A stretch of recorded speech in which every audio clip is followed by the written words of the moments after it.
ब्रह्मा गुरुर्विष्णु गुरुर्देवो महेश्वरः गुरुर्साक्षात् परब्रह्म तस्मै श्री गुरवे नमः।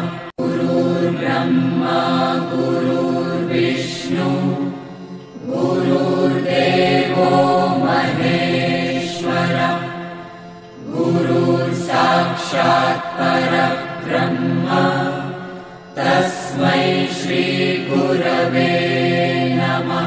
गुरुर्ब्रह्मा गुरुर्विष्णु गुरुर्देवो महेश्वरः गुरुर्साक्षात् परब्रह्म तस्मै श्री गुरवे नमः।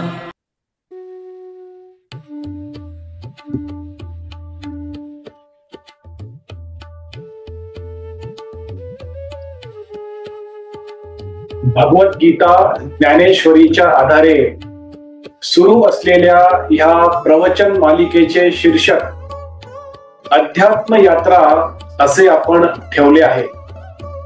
ह्या अध्यात्म यात्रेचे हे 61वे प्रवचन पुष्प 61वा भाग आहे। ह्या अध्यात्म यात्रेत सहभागी झालेले माझे सर्व सहप्रवासी साधक बंधू भगिनी आपल्या प्रत्येकाच्या हृदयात सदैव उपस्थित व उपलब्ध असणाऱ्या भगवंतास गुरुतत्वास साष्टांग नमस्कार। आपण भगवद्गीता ज्ञानेश्वरीचा 4था अध्याय ज्ञान कर्म संन्यास योग याचे अध्ययन रूपी श्रवण करत आहोत। मागील 60व्या प्रवचन पुष्पात आपण गुरु कृपा म्हणजे नेमकी कशी असते, गुरु कोणाला आत्मज्ञान प्रदान करतात आणि गुरु कृपेची प्रक्रिया कशी असते हे विस्तृतपणे समजावून घेतले।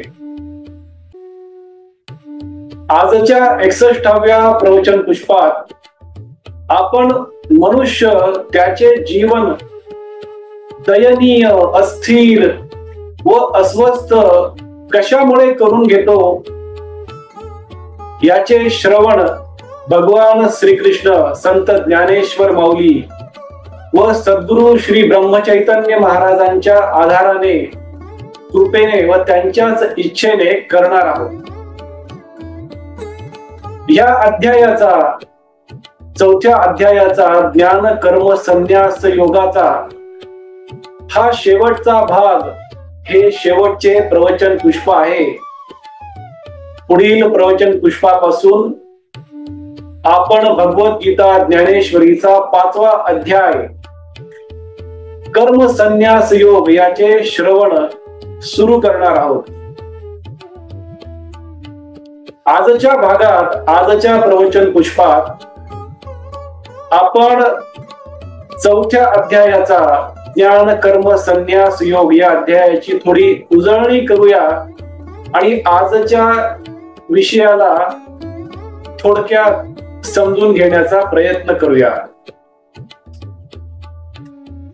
कुरुक्षेत्राच्या रणांगणावर हा मधुर संवाद, अमर संवाद गुरु शिष्याचा, भगवंत आणि भक्ताचा सुख संवाद सुरू आहे। भगवान श्रीकृष्ण अर्जुनाला कर्म का करावे, कर्म सर्वोत्तम प्रकारेच का करावे, कर्म करत असताना कर्मातून निर्माण होणाऱ्या परिणामाचा म्हणजेच कर्मफळाचा विचार न करता आलेले कर्मफळ त्याचाही त्याग मनुष्याने करून अंतर्बाह्य आनंदी, समाधानी, स्थिर जीवन कसे जगावे याचे विस्तृत मार्गदर्शन ह्या अध्यायामध्ये करत आहेत।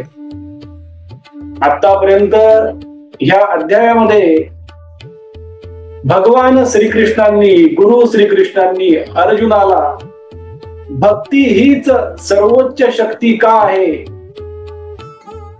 त्यांना स्वतःला म्हणजे भगवान श्रीकृष्णांना परत अवतार का घ्यावा लागला, गुरु शिष्य परंपरा कुठून सुरुवात झाली, गुरु कोणाला आत्मज्ञान प्राप्त करतात, प्रदान करतात, देव कधी रूपामध्ये येतो, खरा भक्त खरा शिष्य कसा असतो, मनुष्य जेव्हा कर्म करतो तेव्हा त्याला चांगले वाईट कर्मफळ का प्राप्त होतात, ब्रह्मज्ञानी मनुष्य कसा असतो,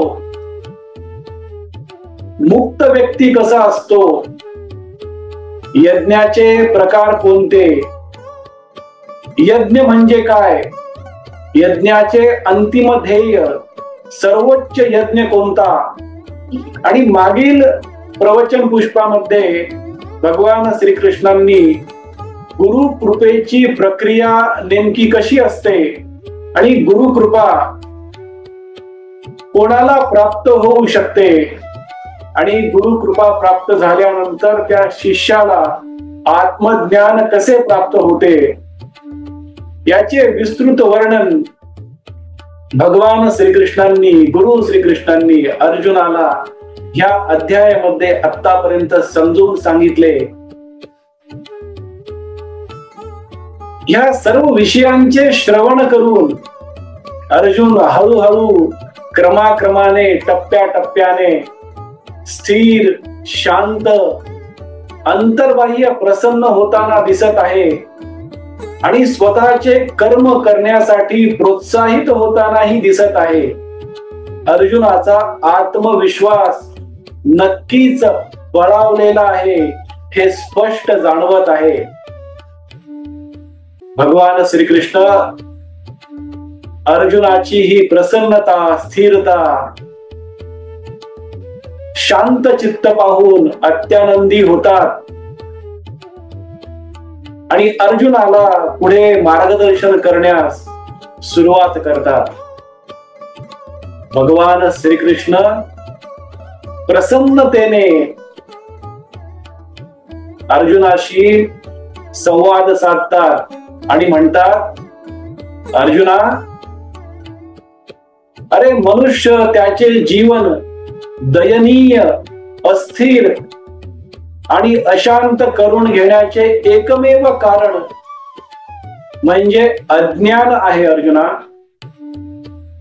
मनुष्य अज्ञानाच्या अंधकारात हळूहळू भरकटू लागतो आणि फक्त इंद्रियांनाच सत्य मानतो,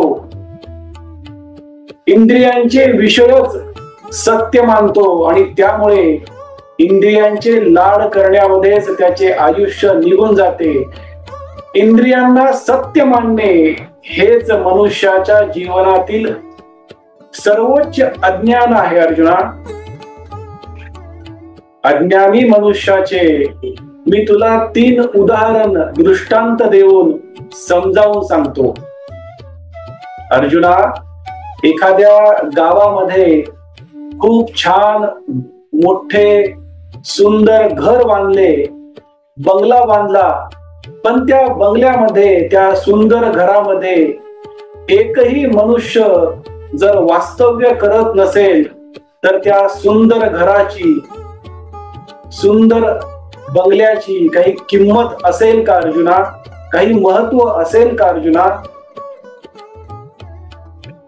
अर्जुना, मनुष्याला जर त्याच्या जन्मापासूनच हृदय नसेल तर त्या मनुष्याच्या जीवनाचे काही महत्व असेल का अर्जुना? एखादा सुंदर पोपट जर त्याला जन्मापासूनच पंख नसतील तर तो उडू शकेल का अर्जुना? त्या पोपटाच्या जीवनाचे महत्व काही असेल का? ज्याप्रमाणे सुंदर घरामध्ये एकही मनुष्य वास्तव्य करत नसल्यामुळे त्या घराचे महत्व नसते, हृदय नसलेल्या मनुष्याच्या जीवनाचेही काही महत्व नसते. पंख नसलेल्या पोपटाच्या जीवनाचेही काही महत्व नसते. त्याचप्रमाणे ज्या मनुष्याच्या जीवनामध्ये सर्वत्र अज्ञान पसरलेला आहे, तो त्याचे जीवन अज्ञानाच्या आधारे जगत आहे. तर अशा मनुष्याच्या जीवनाचा काही अर्थ उरतो का अर्जुना? अशा अज्ञानी मनुष्याचे जीवन दयनीय, अस्थिर आणि अशांत होणार नाही तर काय होईल रे अर्जुना? म्हणून दयनीय, अस्थिर, अशांत, अप्रसन्न, दुःखी जीवनाचे एकमेव कारण म्हणजे त्या मनुष्याचे अज्ञान आहे अर्जुना. त्या अज्ञानामुळे अशा मनुष्याच्या जीवनामध्ये दोन शत्रू त्याच्या मानगुटावर सदैव बसलेले असतात अर्जुना. अज्ञानी मनुष्याचा पहिला शत्रू म्हणजे भीती, भय, हा पहिला शत्रू आहे. आणि दुसरा शत्रू म्हणजे शंका. भीती आणि शंका हे दोन शत्रू अज्ञानी मनुष्याच्या मानगुटावर सदैव बसलेले असतात आणि तो त्याचे जीवन भयभीतपणे, दयनीयपणे, अस्थिरपणे, अशांतपणे घालवतोय. हे शत्रू भीती व शंका त्याच्या मागे सदैव सर्वत्र वावरत असतात अर्जुना. पण ज्ञान, जीवन जगण्याचे ज्ञान, आत्मज्ञान हे परमामृतासारखे आहे. हे आत्मज्ञान, हे परमामृत जो मनुष्य सेवन करतो तो त्याचे जीवन अंतर्बाह्य, आनंदी, स्थिर, प्रसन्न, समाधानी, प्रेमळ व करुणेने घालवतो. त्याचा प्रत्येक क्षण प्रसन्नतेने घालवतो अर्जुना.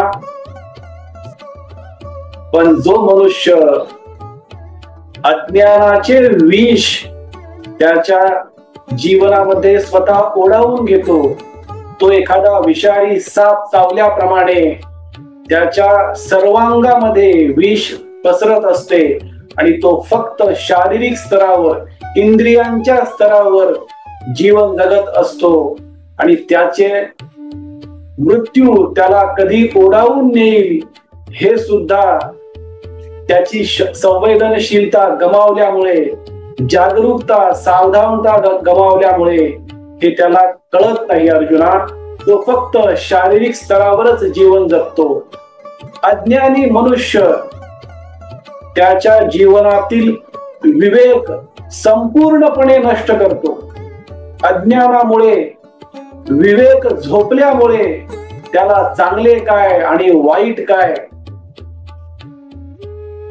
त्याचे कशामध्ये फायदा आहे आणि कशात तोटा आहे, त्याच्यासाठी काय अनुकूल आहे आणि प्रतिकूल आहे, काय सुख, काय दुःख, खरे सुख कशामध्ये आहे हे भान त्याला नसते.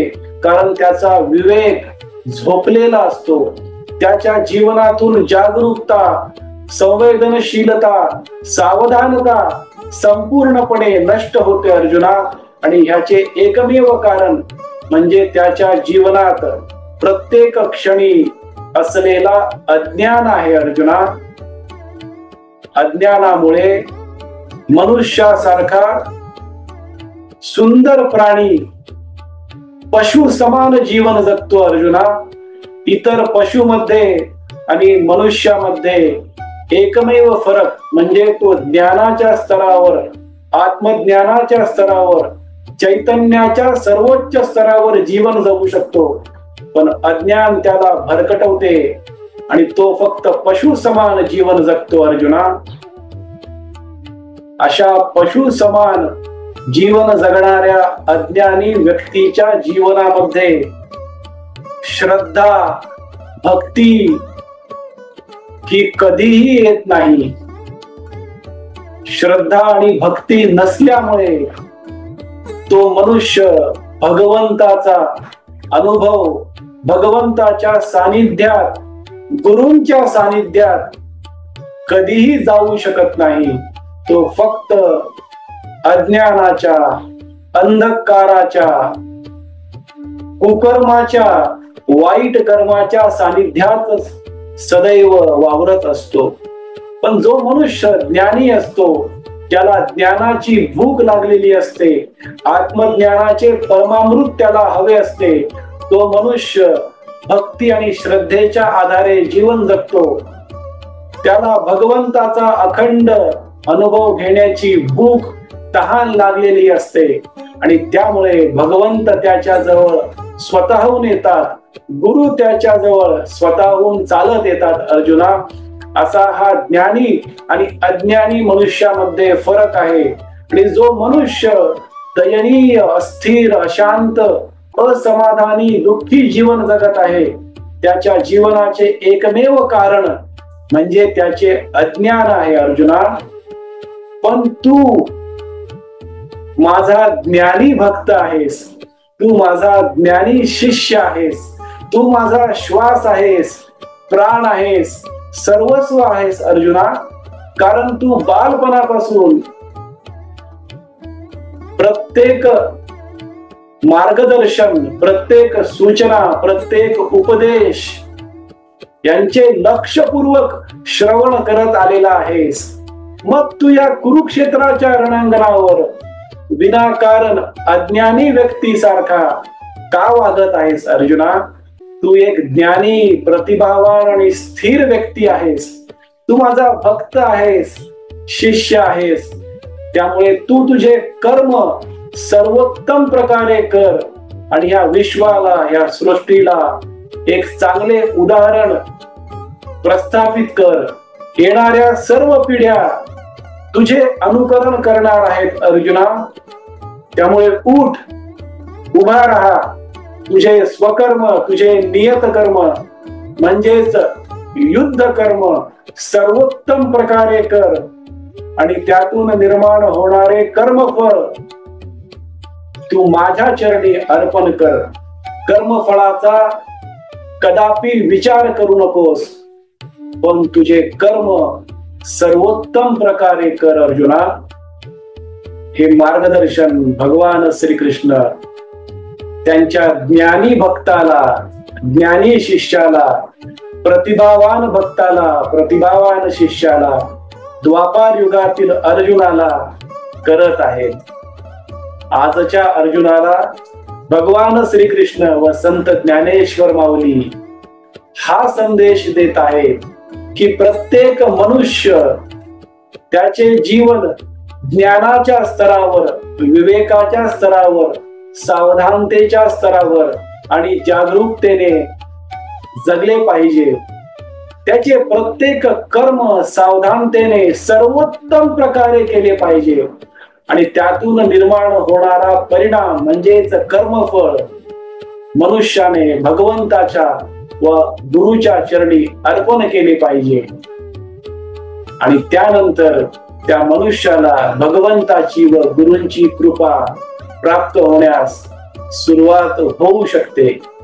हाच संदेश भगवान श्रीकृष्ण व संत ज्ञानेश्वर माऊली आजच्या अर्जुनाला, आजच्या सामान्य माणसाला करत आहेत.